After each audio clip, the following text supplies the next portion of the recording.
이것은 스승의 목소리이다. 외침과 어루만짐이다.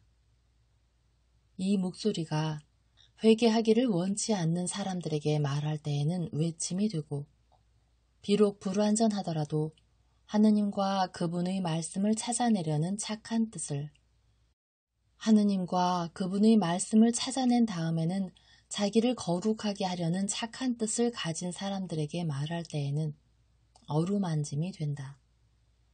이 사람들에게는 말씀이 친구의 어루만짐이 되고 예수의 축복이 된다. 157. 462.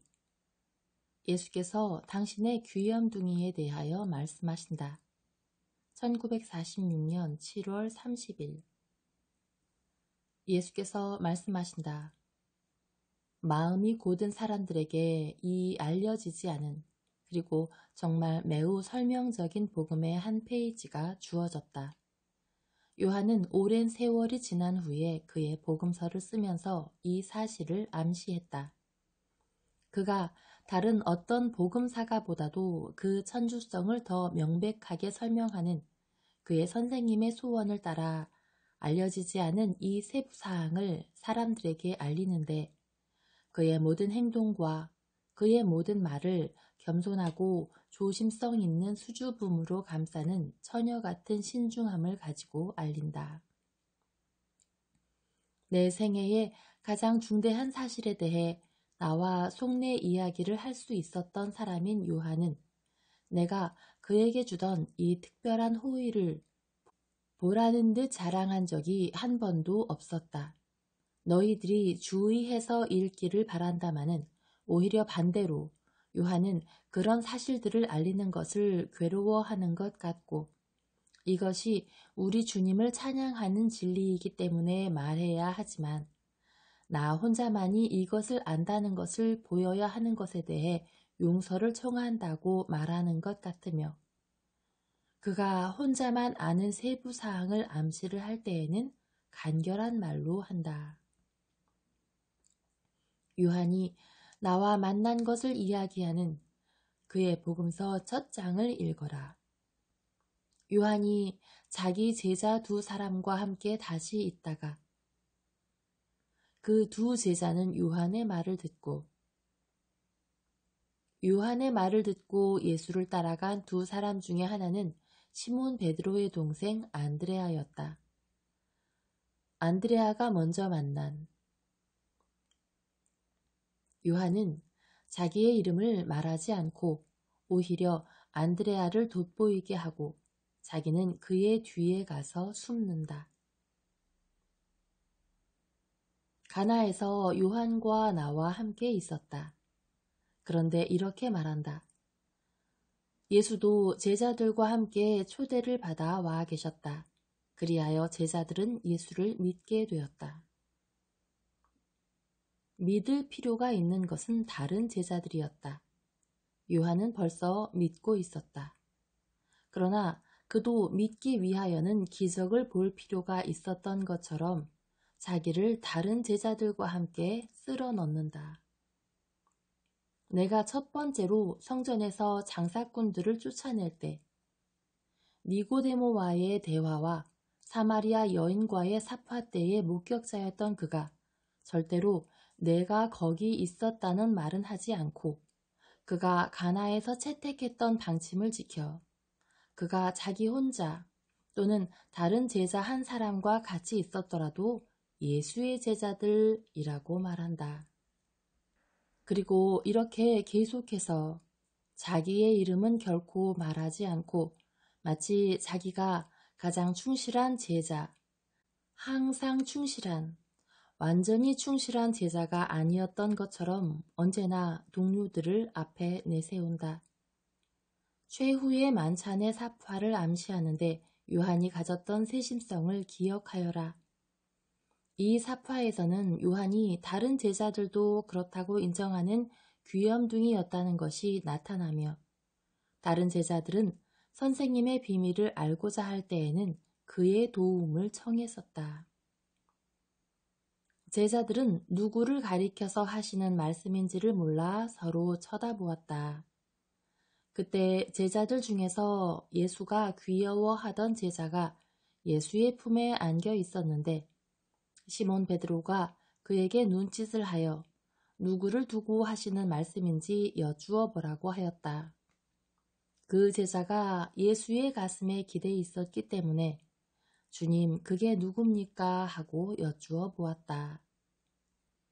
또 겟세마니 동산에서 베드로와 야고보와 함께 부름을 받은 제자로서도 자기의 이름을 말하지 않는다. 나는 주님을 따라갔다 하고 말하지 않는다. 그저 이렇게 말한다. 시몬 베드로와 또 다른 제자 한 사람이 예수를 따라갔다. 그 제자는 대사제와 잘 아는 사이여서 예수를 따라 대사제의 집 안뜰까지 들어갔다. 요한이 아니었더라면 나는 내가 붙잡힌 직후 몇 시간 동안에 요한과 베드로를 보는 위안을 얻지 못했을 것이다. 그러나 요한은 그것을 자랑하지 않는다. 순환 때에 주요 인물 중에 한 사람이고 순환 현장에 끊임없이 있던 유일한 사도이며 미친 듯이 날뛰는 예루살렘 앞에서 사랑과 연민을 가득 안고 그리스도의 곁에, 어머니 곁에 용맹하게 있으면서도 십자가의 못 박힘과 죽은 사람의 말이라는 두드러진 사파를 이야기할 때조차 자기의 이름을 말하지 않는다. 어머니, 이 사람이 어머니의 아들입니다. 이분이 내 어머니이시다.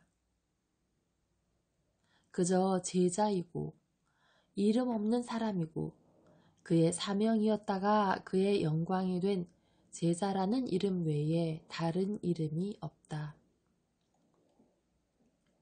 하느님의 어머니의 아들이 된 그가 이 명예를 얻은 뒤에도 자찬하지 않고 부활 때에도 이렇게 말한다. 라자로의 마리아에게서 무덤이 비어있다는 말을 들은 베드로와 다른 제자는 곧 떠나 무덤으로 향하였다. 두 사람이 같이 달렸지만 다른 제자가 베드로보다 더 빨리 달려가 먼저 무덤에 다다랐다. 그는 몸을 굽혀 보았다. 그러나 안에 들어가지는 않았다. 우아한 겸손의 표현이다. 귀염둥이이고 충실한 제자인 그가 베드로를 먼저 들어가게 한다. 비겁해서 죄를 지었다지만은 우두머리인 베드로를 말이다. 요한은 베드로를 심판하지 않는다. 베드로는 그의 대사제인 것이다. 요한은 대사제를 자기의 거룩함으로 도와주기까지 한다. 우두머리 자신들도 그들의 아랫사람들에게서 도움을 받도록 그들이 필요할 수도 있고 또 실제로 필요하기도 하기 때문이다. 지도자들보다 나은 아랫사람이 얼마나 많으냐. 오, 거룩한 아랫사람들아. 그들이 잘 질 줄을 모르는 무거운 짐 때문에 몸이 구부러지거나 명예의 흥분으로 눈이 멀고 취한 우두머리들을 불쌍히 여기기를 절대로 거절하지 말아라.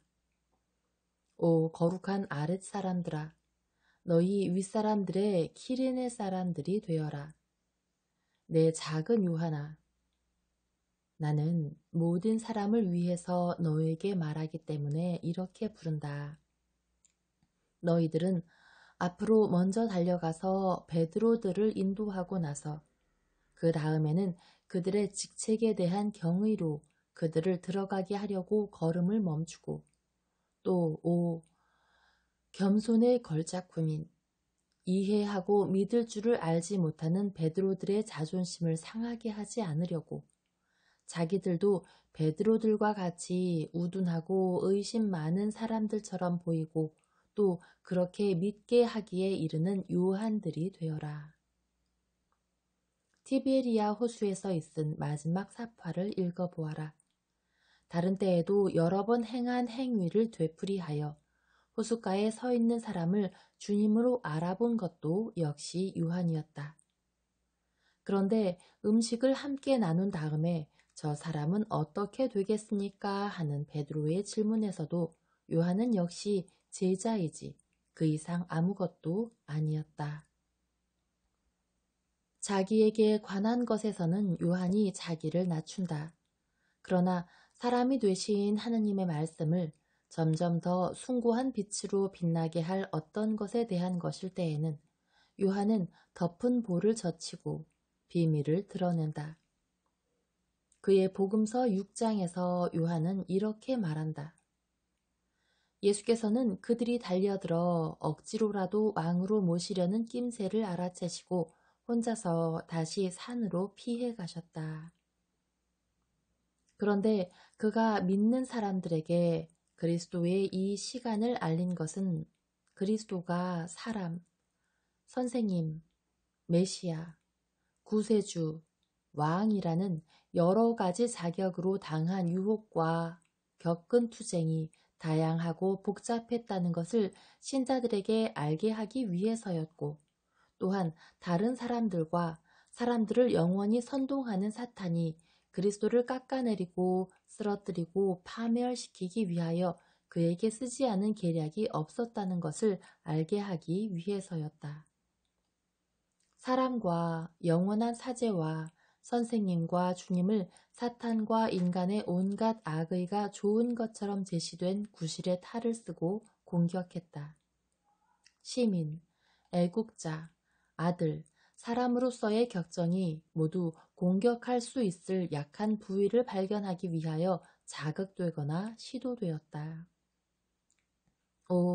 처음에 유혹과 마지막에 유혹밖에는 곰곰 생각하지 않는 내 자녀들아. 너희들에게는 구세주의 피로 중에서 마지막 피로만이 피로로 보이고 마지막 시간들만이 고통스러워 보이고 마지막 체험들만이 쓰라리고 실망시키는 것으로 보인다. 잠시 동안 내 입장이 되어 보아라. 동포들과의 평화, 그들의 도움, 사랑하는 나라를 거룩하게 하기 위하여 필요한 정결의식을 행할 수 있는 가능성, 갈라진 이스라엘의 백성들을 회복시키고 다시 모을 수 있는 가능성, 고통과 노예 상태와 독성의 종지부를 찌을 수 있는 가능성을 사람들이 너희들에게 어렴풋이 예상하게 한다고 생각해 보아라. 또 사람들이 너희에게 왕관을 바친다고 생각하면서 내 입장이 되어 보라고도 말하지 않는다. 다만 1시간 동안 사람으로서의 내 마음을 가져보라고만 말한다. 그리고 매혹적인 제안을 받고 너희들이 어떻게 되었는지 말하라고. 하느님의 사상에 충실한 승리자가 되었겠느냐? 그렇지 않고 오히려 패배자가 되었겠느냐? 그러한 제안을 받고 그 어느 때보다도 더 거룩하고 영적인 사람이 되어 나왔겠느냐? 그렇지 않으면 유혹에 동의하거나 위협에 굴복해서 너희 자신을 파멸시켰겠느냐? 또 내 착한 제자들을 나쁜 길로 들게 하고 이제는 정체가 드러나 그이들의 음모가 폭로된 것으로 인하여 미친 듯이 화가 난 내 원수들과 공공연한 싸움을 시작하게 함으로써 내 사명과 내 애정에 있어서 내게 상처를 주기 위하여 사탄이 그의 무기를 어느 정도에까지 이르게 하는지를 확인하고 나서 어떤 마음으로 거기서 나왔겠느냐. 요한이 말을 제대로 했는지 이것 또는 저것이 어느 정도까지 진실인지 재보고 대조하고 따져보려고 손에 콤파스와 자를 들고 현미경과 인간적인 과학 또 율법학자들의 유식한 채 하는 논리들을 가지고 있지 말아라. 어제 보여준 삽화에 요한의 글을 겹쳐 놓아서 상황들이 서로 일치하는지 보려고 하지 말아라. 요한은 늙음으로 인한 결함으로 잘못 생각하지 않았고 작은 요한은 병자의 약함으로 잘못 생각하지 않았다. 작은 요한은 그가 본대로 말했다. 큰 요한은 사실이 있은 후 많은 세월이 지나서 그가 아는 대로 이야기했고 장소와 사실을 아주 재치 있게 연결시켜 가면서 그만이 아는 악의가 없지 않은 그리스도의 대관 시도의 비밀을 알렸다. 백성들 가운데 나자렛 선생님을 이스라엘의 왕으로 삼겠다는 생각이 생긴 것은 다리케아에서 첫 번째로 빵을 많아지게 한 뒤였다. 그곳에는 마나헨과 율법학자와 다른 사람도 여럿 있었는데 그들의 정신은 아직 불완전하지만 성실한 마음을 가지고 있으면서 그 생각을 받아들여 선생님을 공경하고 선생님께 대한 옳지 않은 투쟁의 종지부를 찍기 위해 그 사상의 전파자가 되었었다. 그것은 성경을 잘못 해석하는 것이었는데 그것은 인간적인 왕권에 대한 꿈과 많은 것으로 더럽혀진 조국을 거룩하게 하겠다는 희망으로 눈이 어두워진 온 이스라엘에 퍼져 있는 그릇된 생각이었다.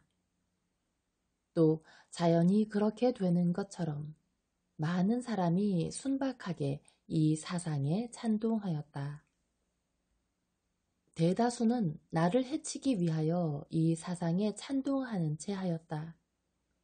이들은 내게 대한 증오로 결합해서 그들을 항상 갈라놓았던 패거리들 사이의 증오를 잊고 서로 결합하여 이미 그들의 마음속에 결정했던 죄악을 합법적인 것으로 보이게 하기 위하여 나를 유혹하려고 하였다. 그들은 내 편에서 약함이나 교만을 보이기를 바랐었다. 이 교만과 이 약함. 그런 다음 그들이 내게 바치는 왕관을 받으면 그들이 나에 대해 하려고 하던 비난들을 정당화하였을 것이다. 또 그리고 그런 다음 이것을 가지고 가책에 시달리는 그들의 음험한 정신을 편안하게 하는데 썼을 것이다. 그들은 그렇게 믿을 수 있기를 바라면서 자기 자신들에게 나자렛의 선동자를 벌한 것은 로마이지 우리가 아니다라고 말했겠기 때문이다. 그들은 원수의 합법적인 제거, 그들의 구세주를 그들은 원수라고 생각하고 있었다. 이 선언을 시도한 이유는 이런 것들이었다. 그 뒤에 따라온 더 강한 증오를 이해하는 관건은 이런 것이었다. 끝으로 그리스도의 심오한 가르침은 이런 것이었다. 그것을 이해들 하겠느냐? 이것은 하느님과 나 자신의 사명, 내 친구들과 몽상가들, 내 원수들, 사탄과 사탄이 나를 유혹하기 위하여 사용하던 사람들에 대한 그리고 사물과 사상에 대한 겸손과 정의, 순종과 용기, 조심성, 충실성, 용서와 참을성, 경계와 인종의 교훈이다. 사람의 거룩한 목적, 즉 하늘과 하느님의 뜻을 생각하면서 모든 것을 곰곰 생각해서 받아들이거나 물리치거나 해야 하고 사랑하거나 사랑하지 않거나 해야 한다. 작은 요한아, 내게 있어서 사탄의 시간 중에 하나는 이런 것이었다. 그리스도가 그런 시간들을 겪은 것과 같이 작은 그리스도들도 그런 시간들을 겪는다. 그 시간들을 교만하지 않고 낙담하지 말고 겪고 극복해야 한다. 그 시간들의 목적이 없지 않다. 좋은 목적이 없지 않다. 그러나 두려워하지 말아라. 그 시간 중에 하느님께서는 충실한 사람을 저버리지 않으시고 도와주신다. 그런 다음 사랑이 내려와서 충실한 사람들을 왕으로 삼는다. 또 그뿐 아니라 이 세상의 시간이 끝난 다음에는 충실한 사람들은 영원한 승리자로 나라에 올라가 영원한 평화를 누린다. 가시관을 쓴 작은 요하나, 내 평화, 내 평화가